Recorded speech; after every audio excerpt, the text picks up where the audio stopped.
Welcome again, ladies and gentlemen, another training video. Basically, I said go ahead and give you guys another leg day. So as you can see here, got the earthquake bar. I feel like going heavy on this day. So basically, I decided to warm up with just a 45-pound kettlebell on each side. From there, moving on to a 45-pound and 25-pounder. And as many of you may know at this point, I'm actually on a cut because I'm considering actually doing a show in the next month or so. So basically, all the ego lifting has to go. In fact, the day that I'm actually uploading this, a few days after I actually did this workout, is also the day I just did chest earlier today. And yeah, my body's telling me now that, dude, powerlifting, that is done. No more powerlifting until the show is over with, because I'm not about to snap my stuff up, because I did some heavy bench earlier today. Felt good going down, but as soon as I racked it, something did not feel right. And now my body was telling me, okay, dude, time to lower the weight. And not even worry about trying to max out your lifts right now. So yeah, I felt like that with legs the other day. And now with chest, so I'm like, you know what? No more powerlifting. Well, anyway, back to the lifting session. I'm actually right now doing some earthquake bar. This is from a different angle. This is squat. So now I have a 45-pounder and a 25-pounder. So I basically did like 5 sets of 8 to 12 reps with this. So like I said earlier, I'm going for reps where it's heavy enough to where I can definitely feel it, but not to the point where I'm straining, where I'm straining everything. So basically, like the old saying go, I'm trying to train and not strain myself. And the good news earlier today, yeah, like I said, hit chest. After moving around and whatnot, I felt a lot better towards the end of the workout. Actually, as the workout progressed, I felt a little bit better. So, you know, did decline barbell, hurt a little bit.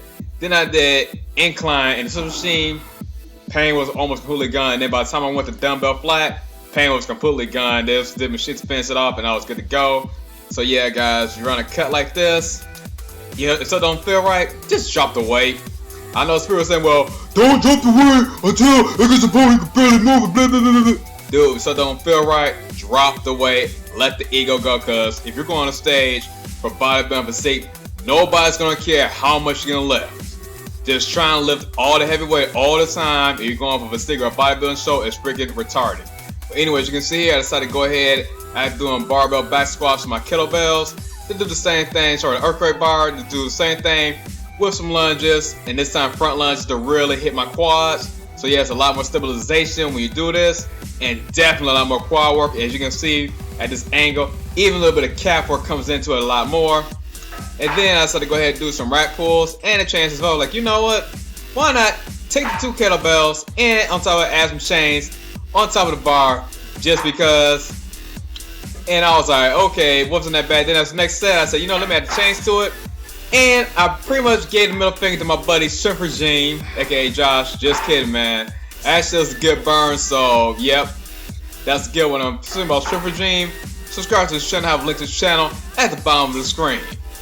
So yep, I decided to go ahead and do this for a few reps. You know, so basically I did this for like 3 sets of 8 to 12 reps. Not that much weight, but trust me, when you have those 2 kettlebells and the chains dangling on the earthquake bar, you're gonna feel it.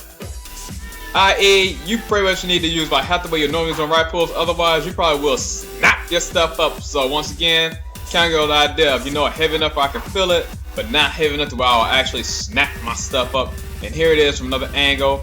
And this exercise is really good to not hit your low back, but also your hamstrings and the glute tie-in right in that area. And speaking of which, it's also perfect transition to go right into doing some Romanian deadlifts to really tie into that area.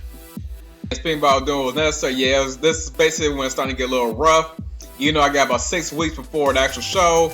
Still, my body's telling me, you know what, kind of chill out. Don't try to go full beast mode like you do when you're on a boat, because you're just going to snap stuff up.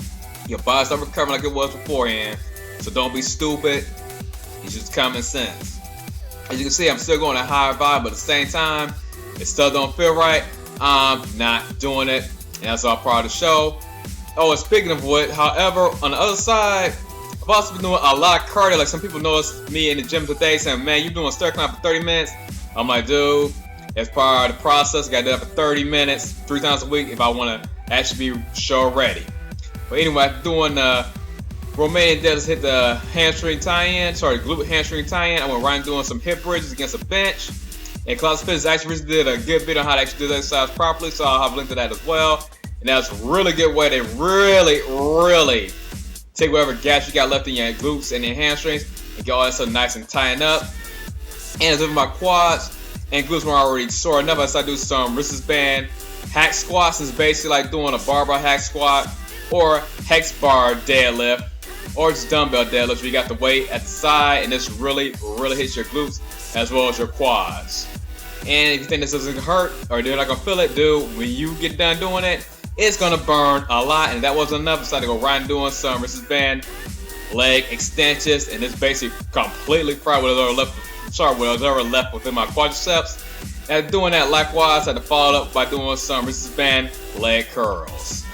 One word of advice: after you do a heavy, crazy leg session, I do not advise trying to run. I did that before and it was not pretty, so obviously I let my body rest a little bit on this day and actually went to LA and hit the stair climb because, dude, you do not want to snap this stuff up, and trying to run 4 or 5 miles after a heavy leg session is a good way to snap this stuff up. And speaking of preventing back snappage or any type of snappage, I decided to go ahead and do some standing hip abductors with my bands against the power rack, and this is a really good way to open up your hips and likewise prevent hamstring and low back injuries. At doing that, I decided to go right and doing some barbell calf raises for elbows. I'm going to show like half of the reps and half the reps in one set. And of course, I finished the workout off by doing some abs with some hanging knee raises. And speaking about abs and low backs, check out this following announcement. Announcement. Boot camp is now starting at a third chiropractic. No one dies in this class, just as long as your name is not Francis.